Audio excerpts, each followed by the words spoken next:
Hey everybody, welcome to Love and Reload, the voice of the relocation industry. I am your host, Ben Cross, and I am so blessed and honored to be here with my good friend, Brian Brooks, the president of E.E.Ward Moving and Storage, the oldest continuously operating Black-owned company in the United States, which is a moving company, which is in relocation. I think it's a national treasure, and I'm so happy to have you on today. Brian, how are you doing? I am doing really, really well. And it's great to be back on Love and Reload, especially under such a great topic of discussion. Yeah, well, and also it's a great timing, right? Because you just got an amazing award, didn't you? That is correct. I'm actually sitting in the airport right now, so I apologize for any kind of feedback or anything like that, but or I should say background noise. But we were just presented. Well, folks from Serva and North American Van Lines were at our Charlotte office today and presented us with the 2021 Agent of the Year Award for North American Van Lines, which, you know, as anyone in our van line world knows, that's a great honor. How many agents out there are in the running every year for this award? You know, to use between, 300, 350 agents, And I say that because there's a lot of agent locations, but there's several multi location agents. So right, that's incredible. That's incredible. Hey, if you're out there right now, hit that like button right now. Show a little love. Where you're sitting in Charlotte right now, Brian? Is that right? Yes, I am sitting in Charlotte. Correct. Hey, hit that heart button. Send a little love out to Charlotte. Get in the comments. Check in. I want to know who you are, where you are. Tell Brian congratulations and the whole team at E.E.Ward. Let's see who's checking in with us today. Also, if you have questions, we're going to talk about, the legacy of E.E.Ward. 141 years old. That doesn't happen by accident. We're gonna talk about that. We're going to talk about supplier diversity. We're going to talk about kind of creating a legacy of quality and all those things. So please leave it in the comments. I want to know what your questions are for Brian. We're also going to be meeting some of the team at E.E.Ward in Charlotte as well. We got them backstage as well. So we got a lot of folks here. Jamie Master checking in. Hi, Ben and Brian. Cheers from sunny Mississippi. What's up, Jamie? Good to see you. We got Ruby. Hello, checking in from San Diego. Nice. Beautiful San Diego. Ray Abbott from Vancouver. Tippett Richardson, north of the border there. Appreciate Rayo checking in. We got 2 countries so far. Lisa Conti. Hey, Lisa. It's good to see you. Stephen Meyer. We got a driver here checking in. Quantico. Stephen, you in Quantico, you hauling government shipments or just getting some target practice in? What are you doing up there? Stephen, let us know. I hope you're driving safe, buddy. Elena, greetings from the DC area. Yes, Elena, good to see you. It's been too long. Christina, cleared my afternoon calendar so I wouldn't miss this. Happy to be here. Christina, thank you so much for being here. Why is it important for you to be here? I'd love to know. Richard, hi from sunny London. London's in the house. Nice. This is good. Got some continents being represented here. Checking. Look, friends are meeting up. This is great. We got our 3rd continent. We got South America in the house. Jana's here. Happy Monday, everyone. Jana filling in for super producer Stacy. Give her a hand there. Hit that applause button for Jana. Look at this. This is great. Mark Gray. Hey, Brian and Ben. Mark Gray, Mover Search Group. Congratulations, Brian. Mark Gray, this better be in your Heard on the Street newsletter, man. Okay. It already was. You already did it. Well, run it again, Mark. Right. Yeah. Run again. Hit repeat, Mark. Put on replay. There you go. Lamar Reyes. Keep going. Lamar brings up a good point. I think he's talking about you. Keep going. I don't think he's talking about my streak of 2 years. I think he's talking about 141 years E.E.Ward's been in business. But what does it take to keep going? 141 years in business. I mean, there's a lot of old moving companies out there. 141 years. I don't think I've heard of anyone that has that kind of a legacy. And then obviously to do it as the oldest continuously running Black-owned business in America. I mean, you guys were an answer to a Jeopardy question. I mean, that's got to feel amazing. Yes, we were. That was, and it's to this day. I mean, a lot of people are like, what'd you guys pay to get that put on there? And like, trust me, that caught us by surprise like anybody else. But that was a true honor and we were really fortunate that we were on Jeopardy in the era that Alex Trebek, rest in peace, Alex, was still a host. So it was really monumental. We were an answer. The question was along the lines of the founder of E.E.Ward, the oldest Black-owned company in the United States, and their founder was a conductor on what? And that answer would be then the Underground Railroad. Bingo. Alex. Okay, $300. Okay, so nice. Venmo. So the thing is, no, you say about keep it going, and I mean it's really when we think back to 1881 and the company and the foundation that was built on, it's been centered for 141 years. It's been centered on the customer. The focus is the customer and customer service and great customer service. So it sounds simple, but it's a dedication to, every day knowing that the customer experience in the moving industry and moving, which is one of the top 5 stressors of anything that we have to do in life, that you're dialed in and then your team staff takes that as a serious task and as a serious responsibility. Well, so 1881, I'm trying to picture what 1881 looks like right now. It's a long time ago. I want to know the story of how the company got started and what people were, because they weren't moving, 70-inch flat screens back in 1881. So I want to know a little bit. Look, my dad's checking in. My dad from Tulsa, they became a company for diversity. This company was a groundbreaker. Yeah, interesting. So what was E.E.Ward moving back in the day? How'd the company get started? So John T. Ward was born and raised in Richmond, Virginia, and in his late teen years, he actually found himself moving to the Central Ohio area, and this was in the early 1860s, and at that point in time, there was still an unfortunate activity of slavery, and John T. Ward, took it upon himself to become one of the conductors of the Underground Railroad, and he was responsible for about a 12-mile stretch, which was just a little south of Columbus, up past the center of the city. And 12 miles to us today, it's like, oh, big deal, 12 hours. But no, but 12 miles during a time of struggle and challenge, and with 2 horses and a wagon, it was a lot. It was a lot to take on a recurring task of helping people escape the South to the freedom in the North. And so, Brian, I don't mean to interrupt, but I think your mic is being covered somehow. Yeah, there you go. Can you hear me now? You were saying that John T. Ward had a responsibility for 12 miles on the Underground Railroad. Sure. And can you hear me? Yes, sir. Okay, so no, I'm saying that yes, he had that responsibility. He served about a 12-mile stretch of the Underground Railroad, helping people get to freedom in the North. And so obviously 1865 brought about the actual the end of slavery, Emancipation Proclamation. Yes, correct. But slaves didn't know they were free, and slave owners weren't trying to tell them. So that's kind of interesting, because in 1881 we're still doing the Underground Railroad, helping people get to freedom, when supposedly slavery was supposed to be abolished in 1865. Right. Yes, and unfortunately there were still those remnants, and there was no Twitter, there was no Instagram to send out a shout to say, hey, you can leave and go be your own person.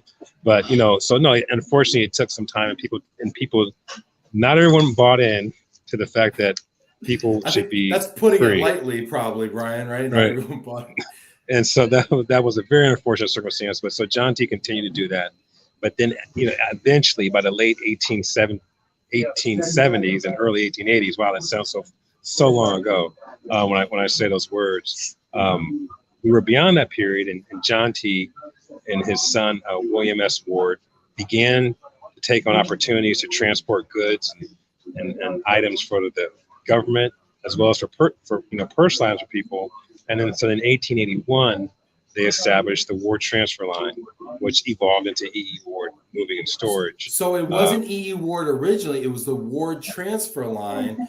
and they were doing cargo for, individuals and companies and the government, it sounds like. Yeah, they were able to pick up some government they were able to pick up some government contracts, transporting items for some of the, to and from some of the army bases. I mean, we still do that today, but he was ahead of his time in that. But commodities and goods, and then obviously that basically evolved at people asking him, hey, could you move my piano? Could you move my couch? Could you move my house? And not to minimize 140 years later, but the rest is kind of history as far as how it just evolved, and the company bought into it through 5 generations of continuing to, it was a family business. I mean, they had, aunts, uncles, cousins, everyone working in the business. And Lewis.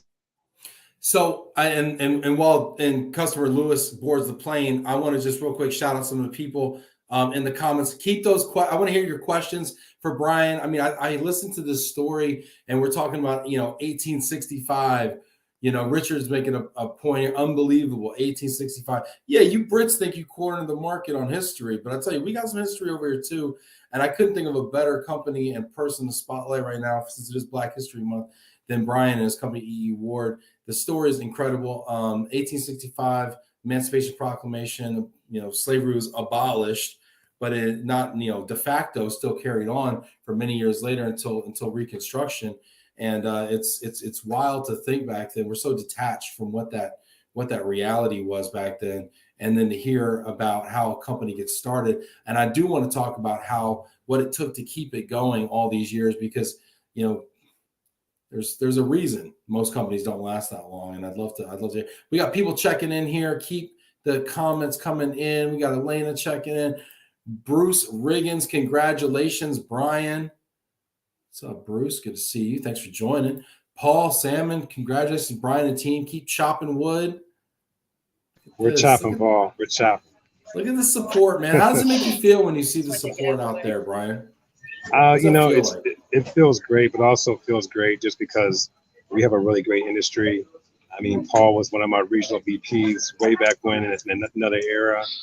Paul spent some time with us. I just love, the connections that we have throughout this industry.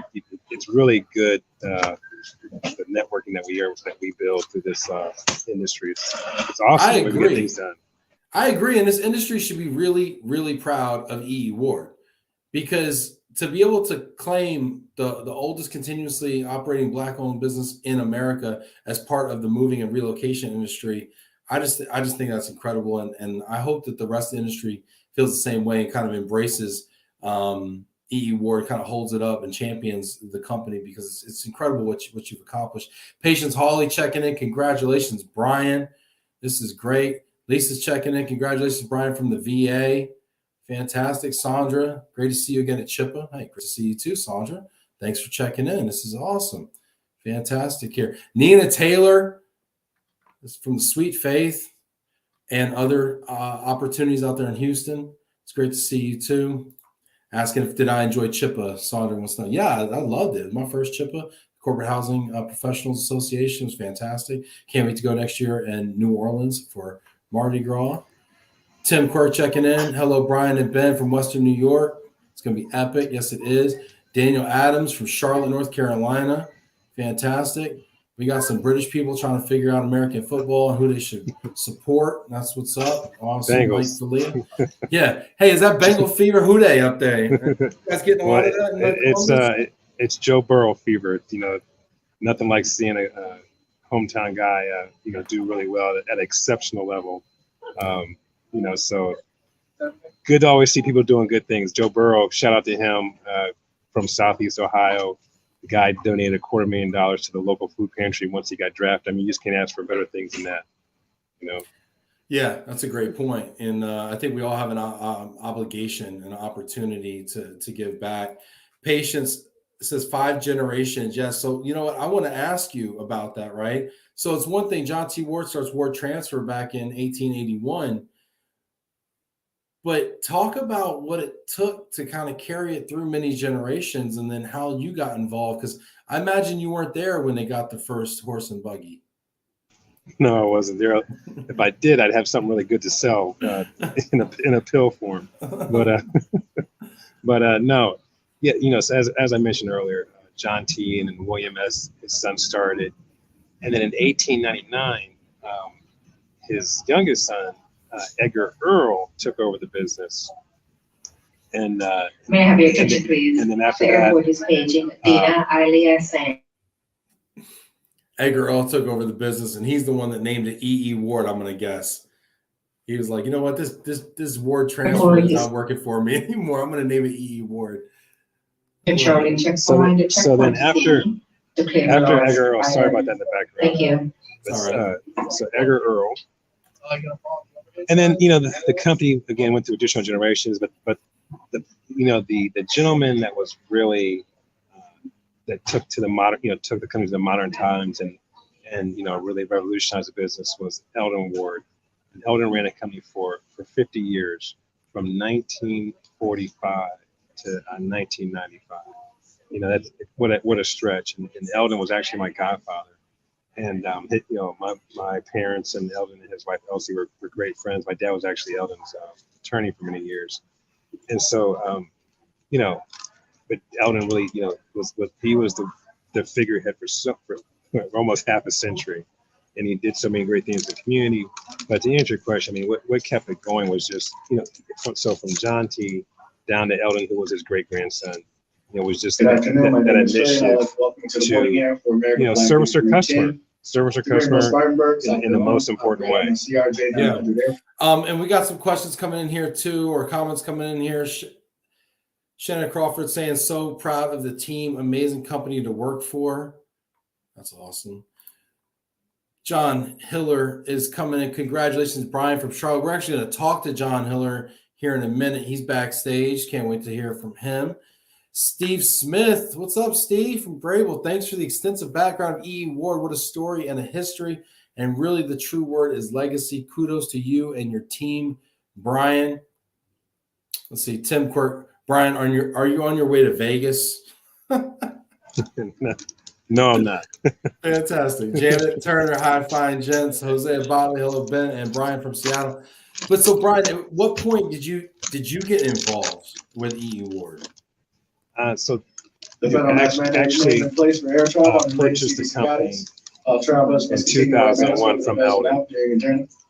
At this point, Eldon had pretty much retired in 1995, and he had his niece, Dolores White, running the company for several years. And so, I had in 2000, in 2000, some conversations came about between actually my mother and Dolores and myself.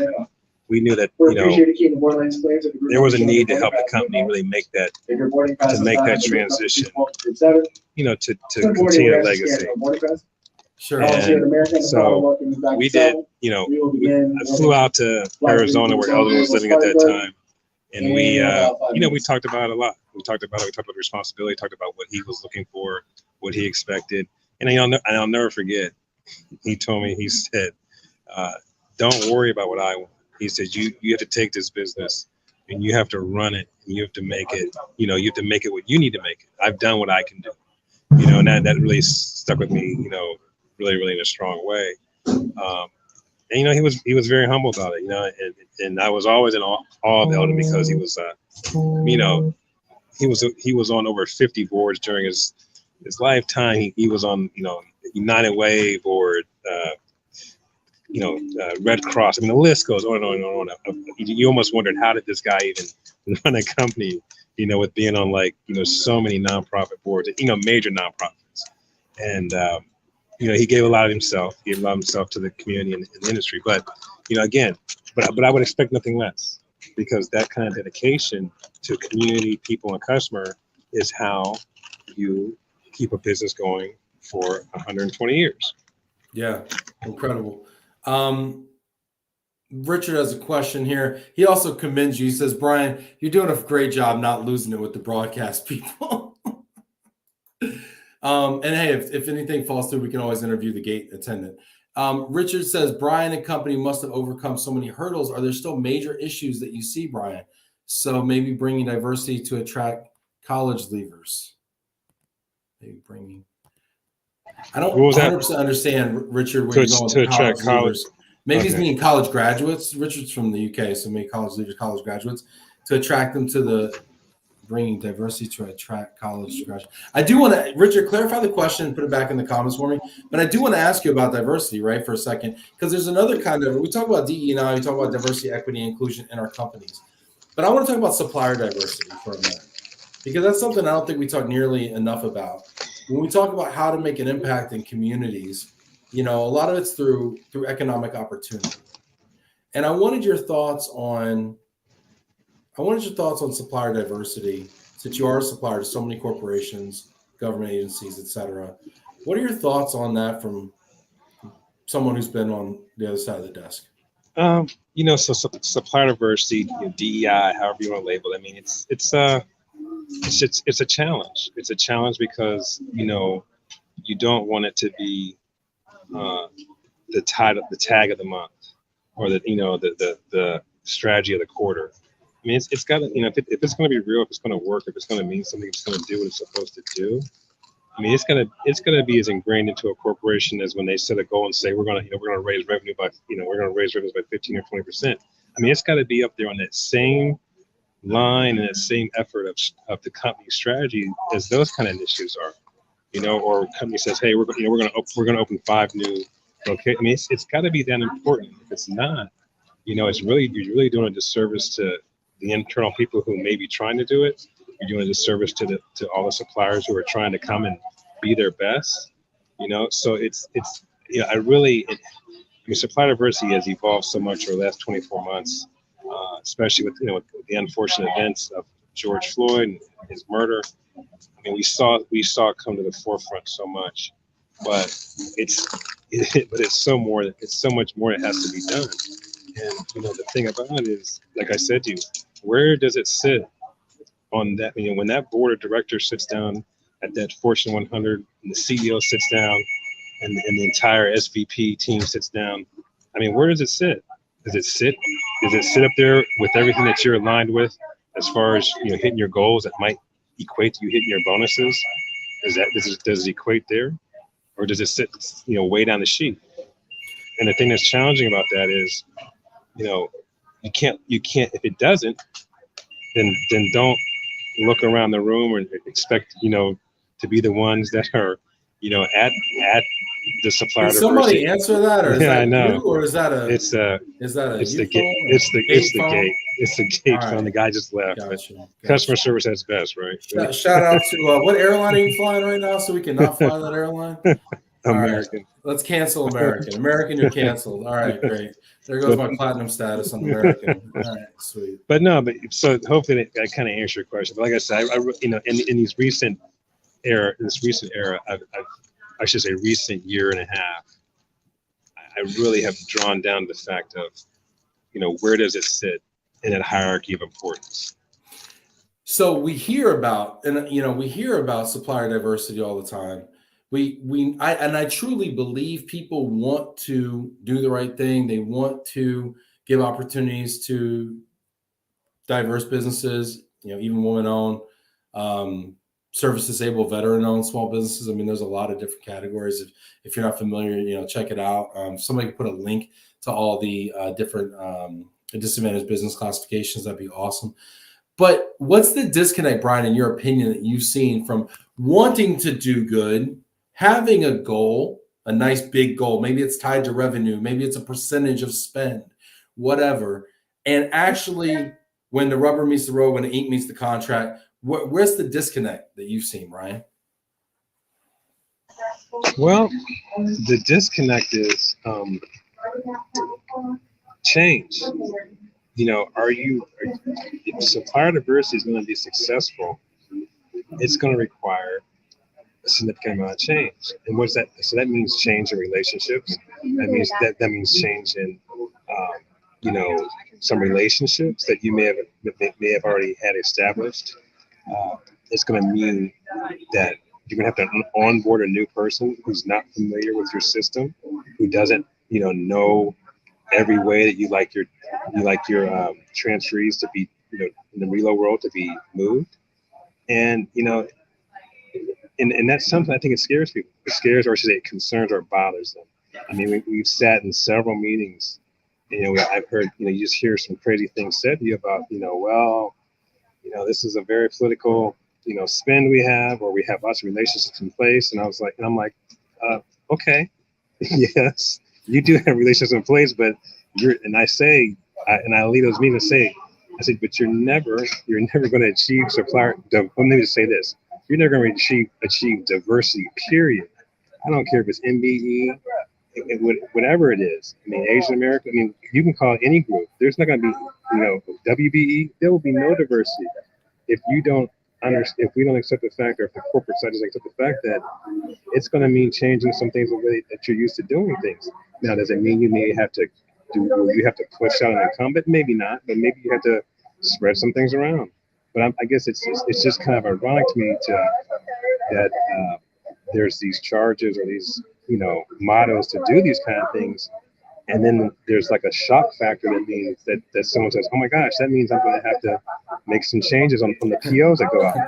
That means I'm going to actually have to do something different. Wait, I like this goal until I've realized I had to do something different. Hit that like button right now. Brian's going through it right now at the gate. Give him some support. Hit that applause button right now. He's being a real trooper for us out there. We appreciate you, Brian, doing that. I'm going to also kind of just kind of comment on some of the things you said from my experience as well, and I agree with much of what you said. About this, the number one obstacle is really the status quo, right? People having to not do what they've always done, right? Of course, if you want a different result, you have to do things differently, right? But what does that mean in reality? It means that now the suppliers that you've been partnering with, and some of which you might have liked, you might have thought, well, they're doing a good job, or you might have had a relationship where you're playing golf with them, or you go to the same church, or your kids do whatever, or once a year they fly you out to so-and-so for a conference or whatever.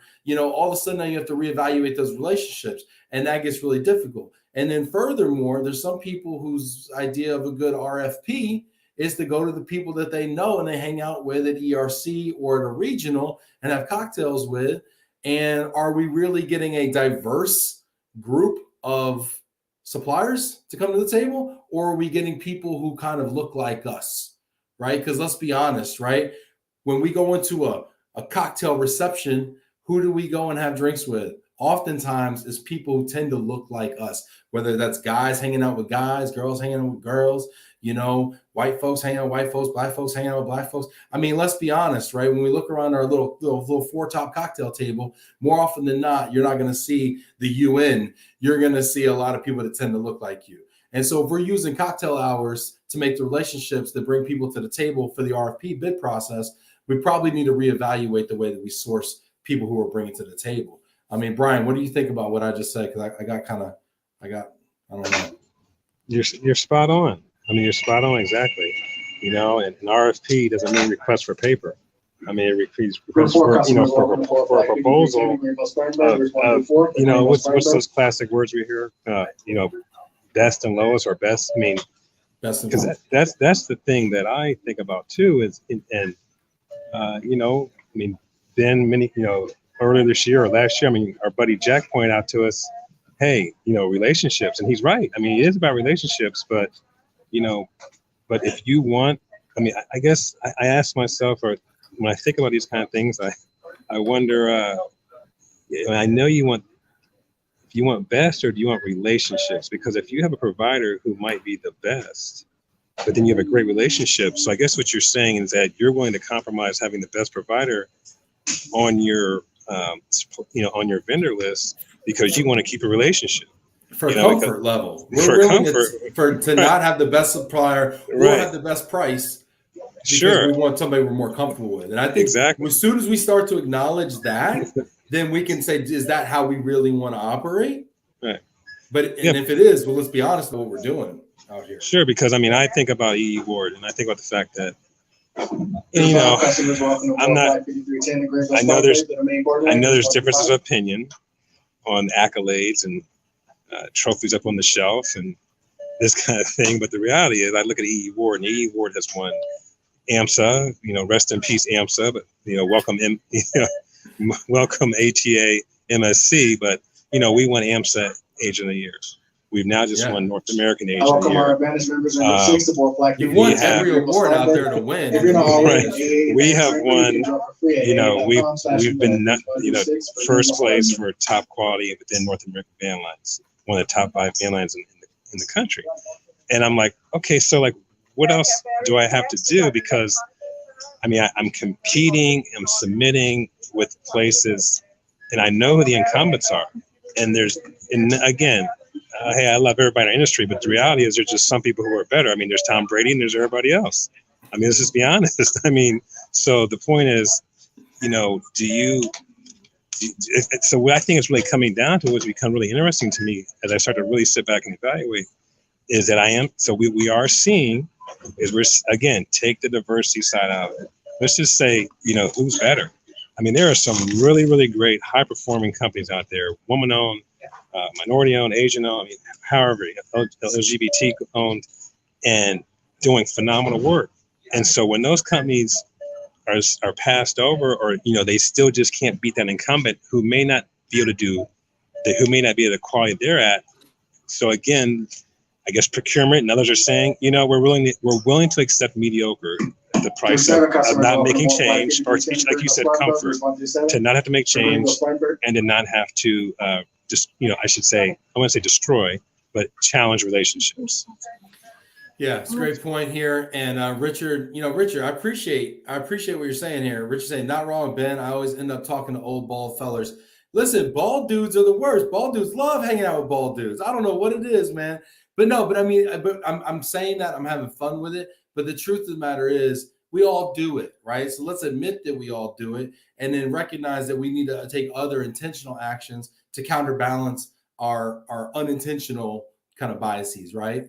And that's cool. Thank you, Richard. I appreciate you saying that, because the first step in really kind of fixing the iniquities that we see in the world and society is just by admitting that we're subject to them and that they exist.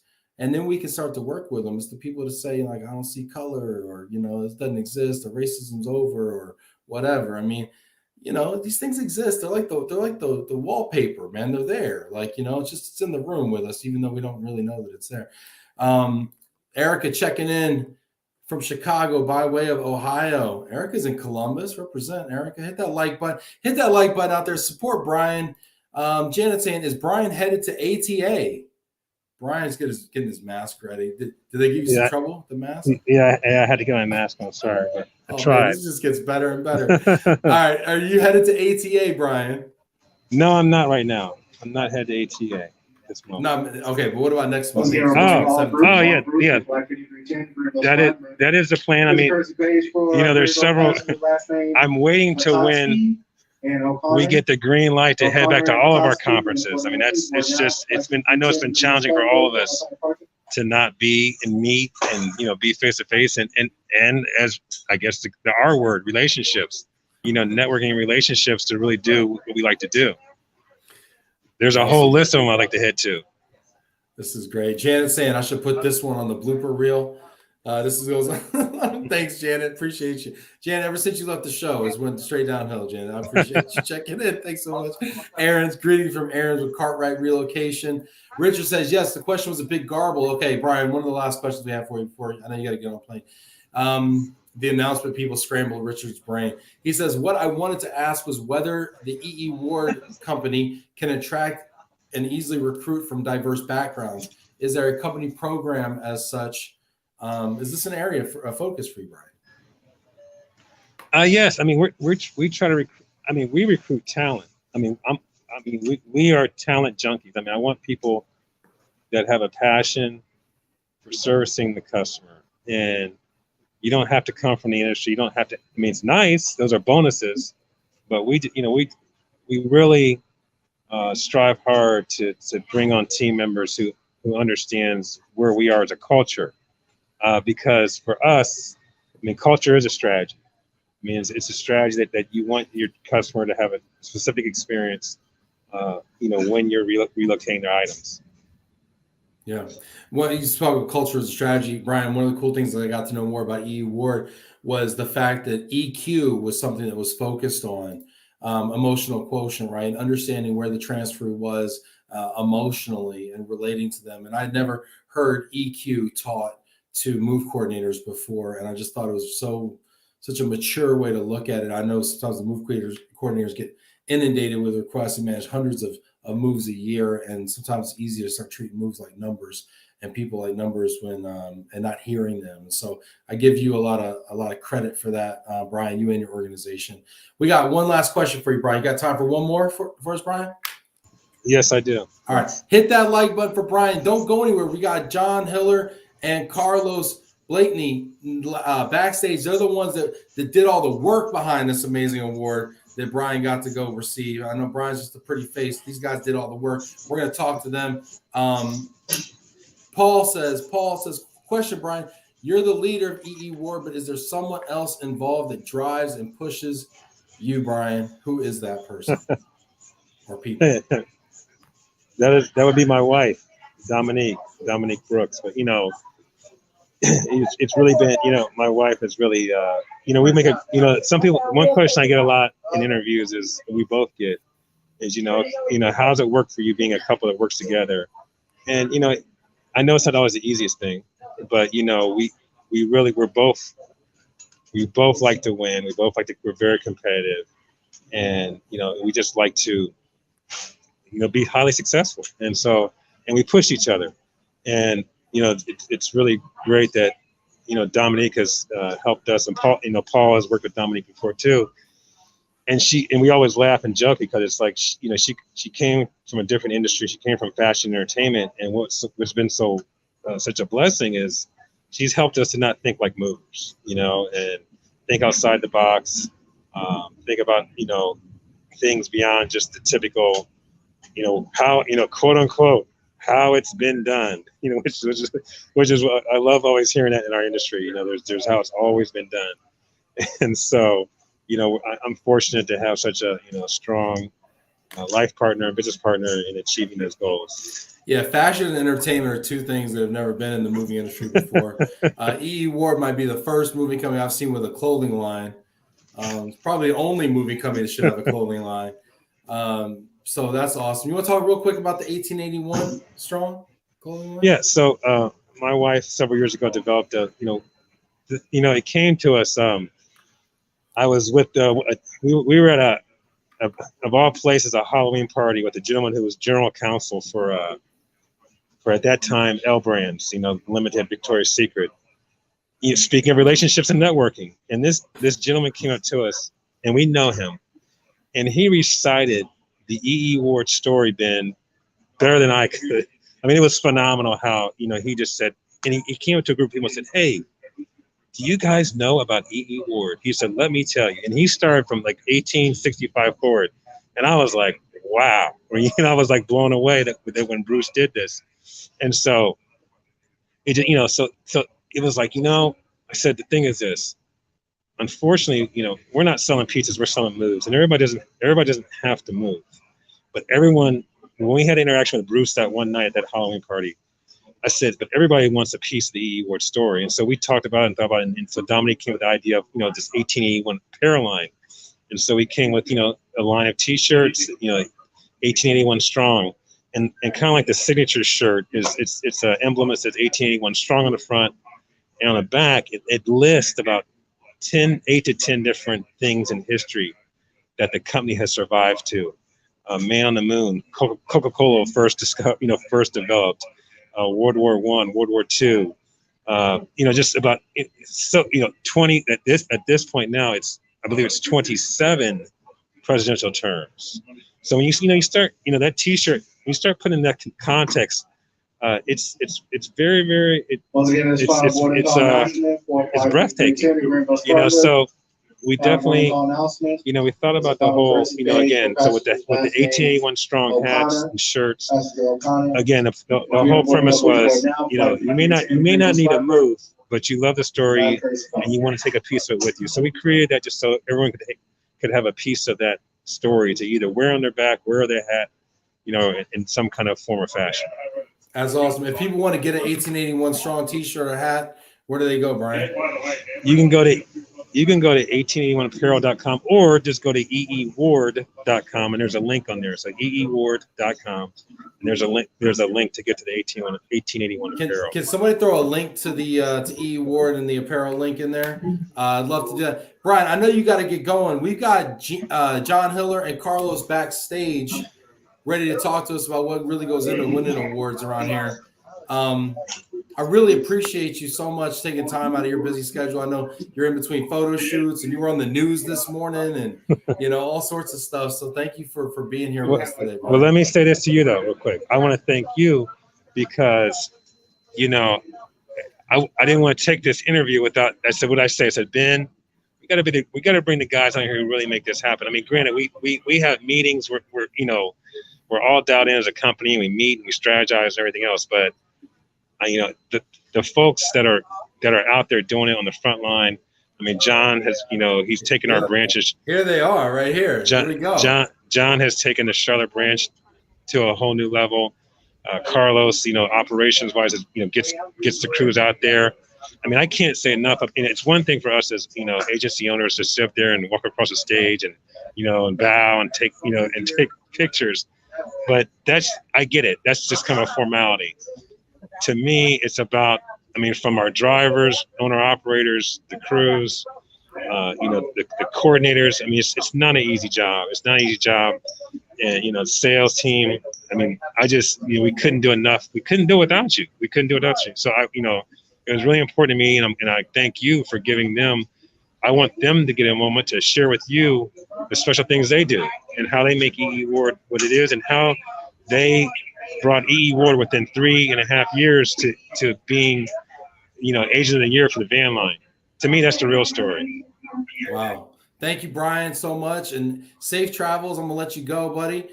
Take care. Talk to you soon.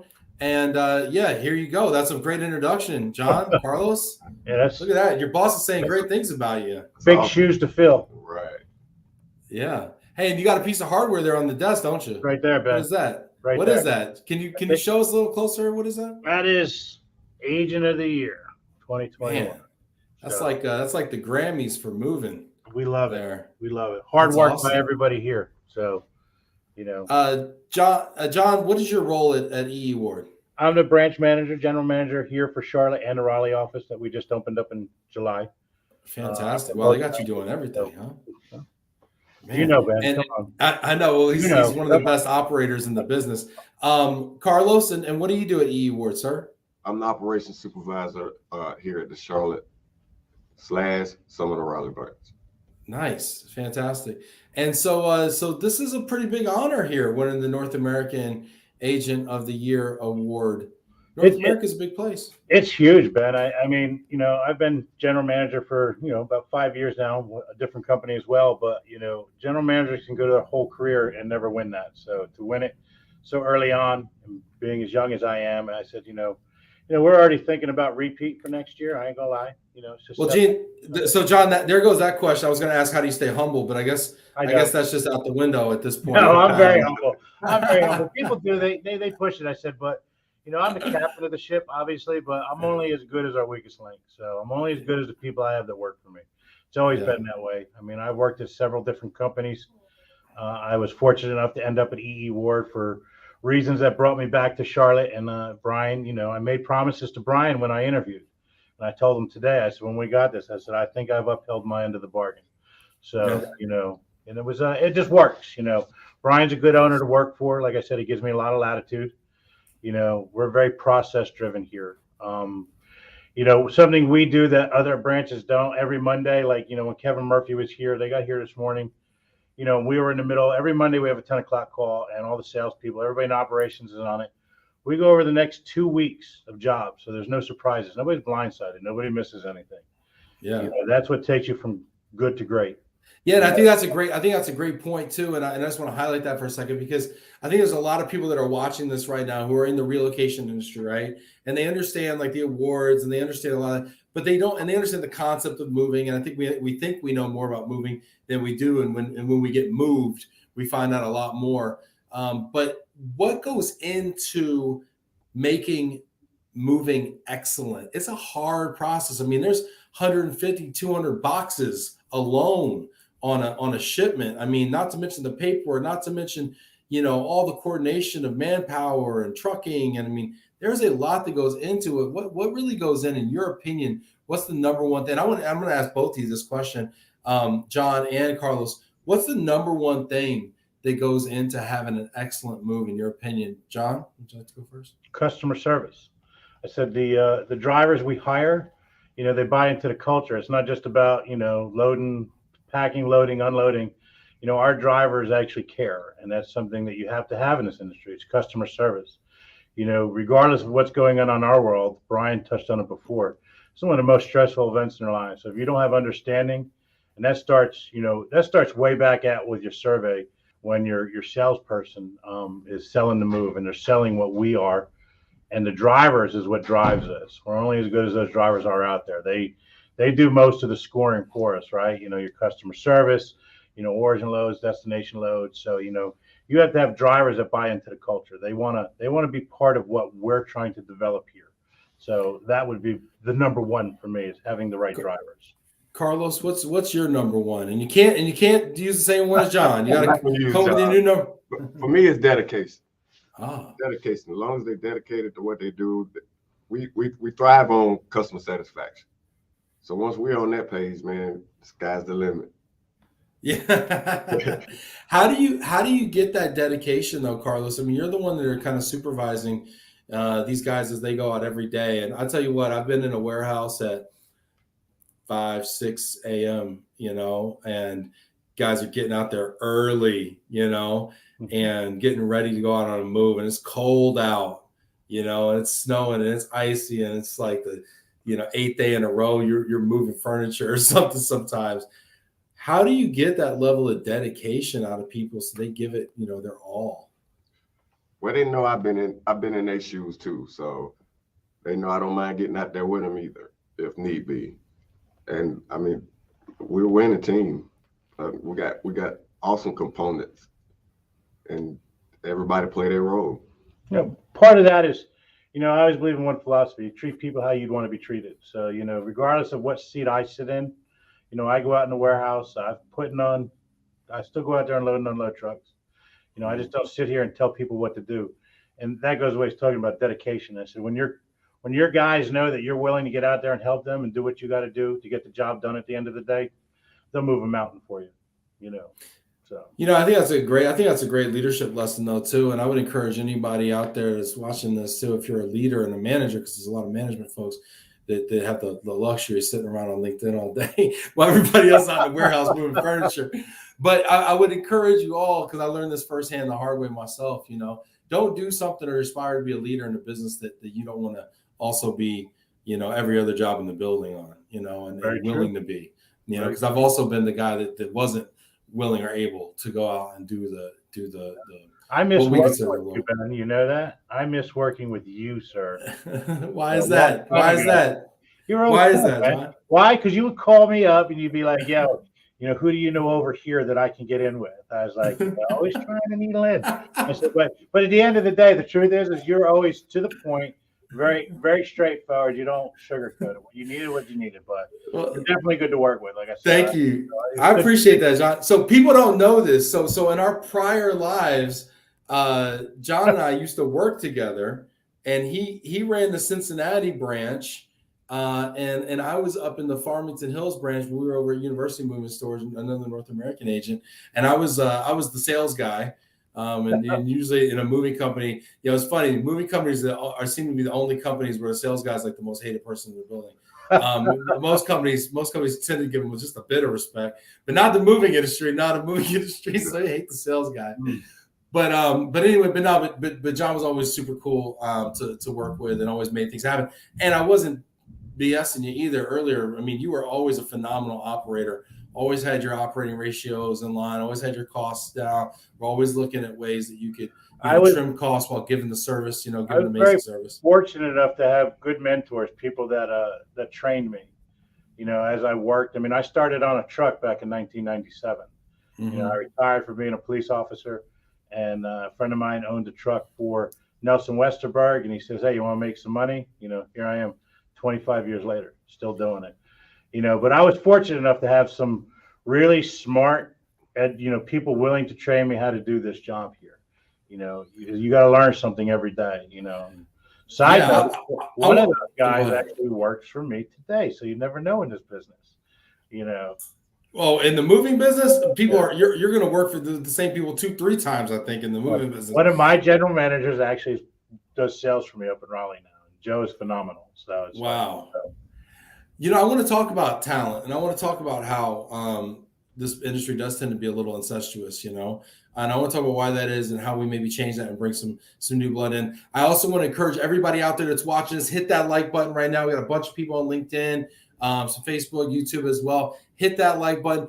Do me a favor, throw a question in there. We got an opportunity to ask John, the GM, or Carlos, the ops supervisor, anything. If there's something about the moving business or the move that you want to know from a corporate standpoint or just even from a personal standpoint, ask us now. We got about 10 minutes to get into it. I want to ask you guys, we talked about talent. We talked about how we're always kind of working with the same people. And a lot of times that's because we tend to hire people that know how to move furniture. But that's a shrinking labor pool. How do we bring new blood into this business and teach young people, just the way, Carlos, you were talking about being taught, John, you were talking about being taught. How do we groom that new crop of talent in this business? Okay, so there is a way. Like I said, you get guys that come in, whether it's summer help or whatnot, and they get an eye for it. So it's a matter of mentoring and grooming that and show the appreciation. It's funny, like you come here, let's say it's, you have people at corporate level that come in here today to hand us a trophy, but they take the time out to talk to everybody that works here, regardless of their position, whether it's a receptionist or a warehouseman, and talk to them and not be like, oh, yeah. I mean, actually talk to them, find out what's going in. So when you get new people that come in, young people, like we have a couple young guys that just came in that Carlos brought here from someplace else he worked, and they want to work for us. And of course, it's about timing and putting them in here. But we show them the respect that they need and show them how they can make, a good life for themselves. It's a matter of, what do you want out of life? And if these guys want more, we can show them a playbook or a path to be successful in this industry. I mean, how many people do you know that started on a truck and now sit in corporate seats? Yeah, a lot of people. So a lot of people. That's something you can tell somebody. You said, hey, you stick with us. We'll show you the playbook. You can have so much more out of your life than what you have now, or if you want more. Carlos, Gene, that's a great point. Carlos, John was talking about. I call him Gene sometimes. So I work with him. I used to call him Gene where I worked with him in the past. So I apologize. I don't mean to confuse anybody. And I promise I ain't been drinking yet. Okay. Plausible deniability. That's why. Yes, that's it. Carlos, I want to ask you though. John was talking about. You were able to recruit some people. Bring some people into the organization. What are young people looking for today in a job, and how can we what is it about the moving business that we can show them and say this kind of fits your needs? I mean, is there something that really appeals to young people about the moving business? To be honest, it's money for the young people. Right? We can show them how to continuously make money and teach them the right way, and they'll prosper. Like I say, he started from a truck, so there is room for advancement. Yeah, I think COVID also showed a lot of these people that were working day labor. Sometimes they make more than the drivers do because we know what day labor is like out there for our drivers. Yeah. But then all of a sudden, this winter it shut down because of COVID. Before even COVID came, and it's like, they're like, oh, I need work. And I said, look, you got to come and give us something. You got to be part of the company, part of the culture. So do you want to make X amount of dollars in the summer, or do you want to make X amount of dollars over the entire year and be with a company that provides benefits and health insurance and 401ks, preparing for your future? They all have kids, that they want to put through college. I mean, that's how you do it. So again, it's giving them that roadmap to, success and be successful. For sure. Some of the people I taught in the office were day laborers, and they realize that it's a point in their life now. They need to start thinking for the future. That's people that we can work with. It's people we have talent with. Carlos ran a truck, for years for, a different agent. But, somebody turned me on to him when we were looking, and, he's worked out phenomenal here for us. Right. You know, he wants to progress his career to that next level. And that's something E.E.Ward does. Brian mentioned it. We're always searching for talent, right? You're looking for that right talent. So who fits the piece of the puzzle that we're trying to put together right now? And as we're progressing towards peak season, you know, I'm not thinking about what moves we're doing next week or the week after. I'm always thinking about what does May look like right now? What does June look like? Where are we at? Do we have enough local drivers? Do we need to be recruiting? How many people do we need to put in the warehouse? You know, and that's where you can entice these younger people to come in and say, hey, you know, this is an opportunity. So either you can take it now or it's not going to be there, you know, and you got to reel them in. Let's see here. We got some great comments coming in. We got a couple of questions. We got probably time for maybe one or two more comments here. We got Aaron Venable checking in, talking about getting too comfortable. Yeah, exactly. We got to get outside of our comfort zone. Appreciate that, Aaron. Absolutely. Jamie Massler, do what you love and love what you do. It's evident these gentlemen have a passion to help others. That's true. You got to have a passion in this business. I'll tell you what, because it's hard work. Paul says, congrats to the building blocks. John, Carlos, and the Packers, drivers, coordinators, customer service, all involved for sure. And then Paul's actually got a question here. He says, question for Carlos. What's one of the main things you look for in a driver prospect? Professionalism. Oh. Caring. What does that look like to you? Like, how do you know when you see that? It's up my field. Okay. But you know a man when he want to work and he want to do right. And you gotta have customer satisfaction. You gotta care about the customer in this business. I do like that though. I mean, it's a simple answer, but it's to the heart of the answer, right? Because I was talking to a guy that owned a big movie company in DC, and he said that the first person that would interview people in his company was the receptionist. And he would say to the receptionist, he said, he just looked at her and say, would you let them in your home? Mm-hmm. And if she was like, yeah, I would have no problem. Then okay, we'll move to the next level. And if it was a no, then it was a no right there. And you wouldn't even interview because, to your point, I mean, you just get a feel about people, right? It is because, look at the time of season we are. So everybody's made it through the winter. Now, everybody's offering everybody the $1 million contract, right? You come drive for me. It's summer. It's all about capacity. So it's like, I'm not saying we're any less. We look to grow our fleet. But one of the first things I look at when they come to me and are like, hey, I want to come drive for you. I have somebody that's coming and talk to me when they get back from Texas from a different agent, but that's all right. And it's like, I look at what their track record is. Do you change companies every 2 years? It's not somebody you're really interested in because they have no loyalty, and that's one of the biggest things you have to look at. Do you have a guy that's been with a company for 15, 16 years and he just wants to make more now? That's somebody you can look at. Obviously, they have some loyalty. They have longevity. Obviously, they have pretty good quality because ain't nobody keeping somebody around for 15, 16 years that breaks furniture. So, I got this one for you. Richard's coming out of London here. Richard's saying, reason to enter the movie business. Days away from the wife would do it for me. Now, Rich, I know you're being cheeky, as we say across the pond, but let's flip this around. I mean, the truth of the matter is it's a hard life being an over-the-road driver because you're away from your family for so long, right? It's hard to keep the family together and be a good father and a good husband and everything. Do you see a way to maybe mitigate that or make that easier so that we can keep more drivers in this business or make it more palatable for families? We do here because the lanes we drive that our drivers want to drive in is a lot of self-haul for us. So we always have the ability to where our drivers live to get them home when they want to be home, or get them 2 or 3 days, then they continue down, depending where they're at, we're fortunate that way. I got, 5 of our long haul drivers are right here in Charlotte with me, or Charlotte or Raleigh, like right in this area. We got a couple down in Florida. That's the lanes that we excel in. We have a couple drivers that like to run water to water, but that's about communication, and that's where everything starts, right? Every argument started with the lack of communication. So that is the biggest thing. They got to let our dispatchers know what they want to do and where they want to be, and we try to make that happen for them as best we can. So we give them the time when they need the time. And I have to disagree with that last question, by the way, because I'm only as good as I am today because of my wife, the way she's pushed me in the last 10 years. And I give a shout out to my wife. She was here today. When we got together, we brought her in. I taught her how to pack, and she's ran our own crews, and time away is not good. I mean, I'm not saying that this business has taken a toll on us, but I mean, I have that kind of support at home from my family that will come out and help get a job done when they need to. And that goes back to what you asked earlier. Why we succeed is because everybody cares here. Everybody cares.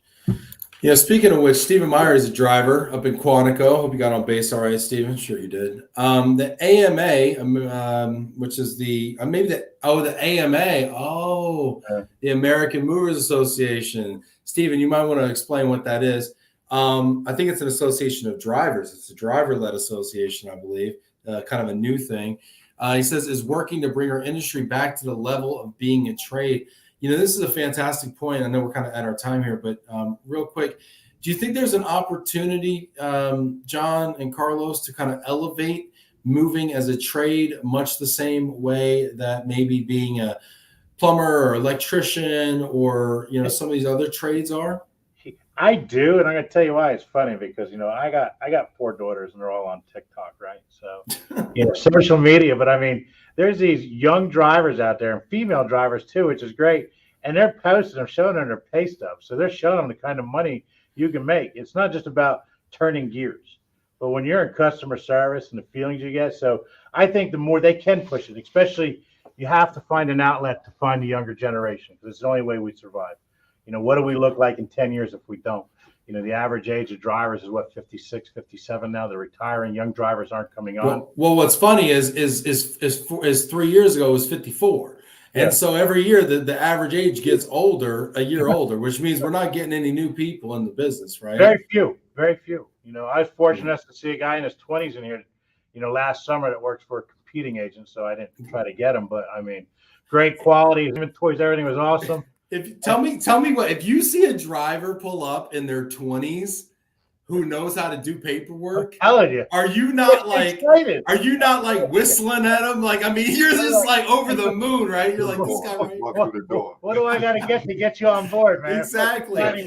That's a dime piece in the driver world right there. He loves it. He's like a 4th generation mover. He loves it. Oh, you love guys like that. But they don't make people like that. But we can make. I think there's an opportunity to make people like that.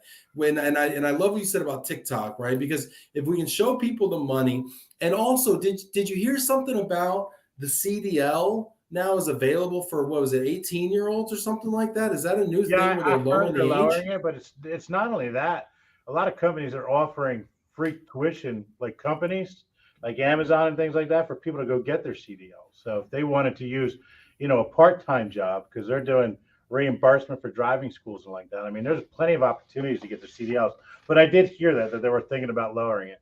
But so I mean, I think that's an opportunity, right? Because now you got an 18-year-old, right? Who's like, okay, I can go to the Army, I can go to college, or I can have a vocation that's going to pay me 60 to 100. Yeah, pretty low. Very realistic. Very realistic. So this has been a lot of fun. I've had a lot of fun with this. We got this great photo that was taken earlier today. This is the reason why Brian was in Charlotte at John and Carlos's operation down there. And what are we looking at here, John? That's our entire staff. That's our local movers. That's their staff, my salespeople.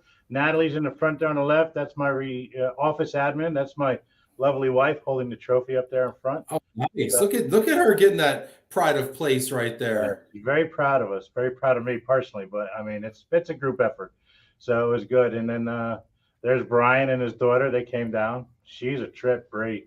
Let me tell you. So Brian has his hands full there. So that's great. We had some more road drivers than I wanted to be here, but unfortunately, moves come first. And they couldn't make it. I had 2 drivers out in the street today. I tried to move the schedules, and it's just like, our road drivers, that's all part of our hauling numbers and our quality. They're all part of this. But we have stuff here for them as well, and we put them out. Serv was very generous with what they did for us. I was very appreciative, for Leslie and Mike and Kevin coming in, presenting the trophy. Awesome. So it really was. That's awesome.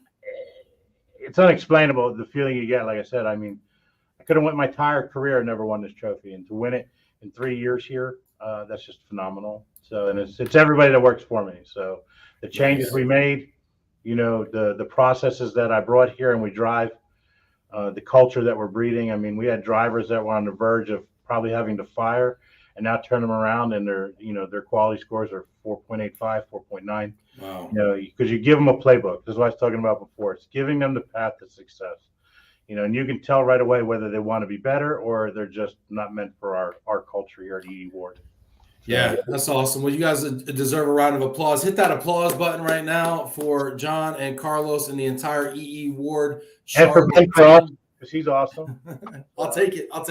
Thank you so much. It was great having you on this Monday here in Black History Month and recognizing. Yeah, thank you so much. Recognizing E.E.Ward, the oldest continuously operating Black-owned business in America, 141 years strong, and the North American Agent of the Year for 2021 just got awarded and announced.